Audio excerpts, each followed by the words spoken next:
यहाँ सब मीडिया उनको सबको मेरे दिल से स्वागत है। यमसाई एमडीसी मिथुन कलार और डेविड बी प्रस्तुत यहाँ सबको फिर से स्वागत है।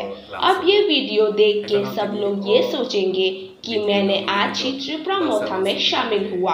वैसे तो ऐसा नहीं है, मैंने एमएलए पद से रिजाइन दिया, इसीलिए वो लोग आ सकते हैं और रिक्वेस्ट कर सकते हैं मुझे अलायंस होने के लिए त्रिपुरामोथा में। तो मैं यही सोचूंगा कि भविष्य में मैं क्या कर सकता हूँ। इंटरव्यूअर ने विश्वकेतु को पूछा कि तो तुम ज्वाइन करोगे, तो उन्होंने जवाब दिया, पहले मैं अपना डिवीजन का पार्टी लीडर से बात करने के बाद ही फाइनल डिसीजन लूंगी। इंटरव्यूअर ने फिर से पूछा, हमने सुना है कि आपके रेजिग्नेशन लेटर को एक्सेप्ट नहीं किया स्पीकर ने।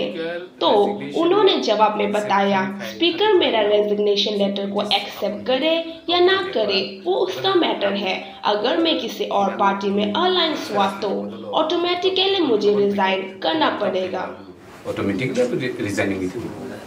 फर्स्ट ऑफ ऑल मैं सैल्यूट करता हूँ, क्योंकि बहुत कम लोग होते हैं जो आइडियोलॉजी को पार्टी पोजीशन से ज़्यादा इम्पोर्टेंट रखते हैं।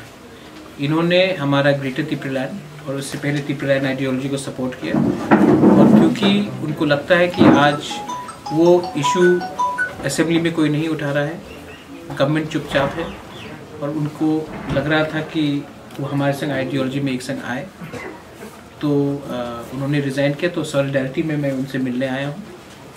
आज मैं किसी के खिलाफ कुछ नहीं बोलना चाहता हूँ, ये इंटरनल पार्टी मैटर है उनका, लेकिन मैं खुशी हूँ कि आज irrespective of IPFT, Tipra Motha, CPM, BJP, Congress, हम लोग सब त्रिपुरालैंड या ग्रेटर त्रिपुरालैंड के इशू में एक हो रहे हैं।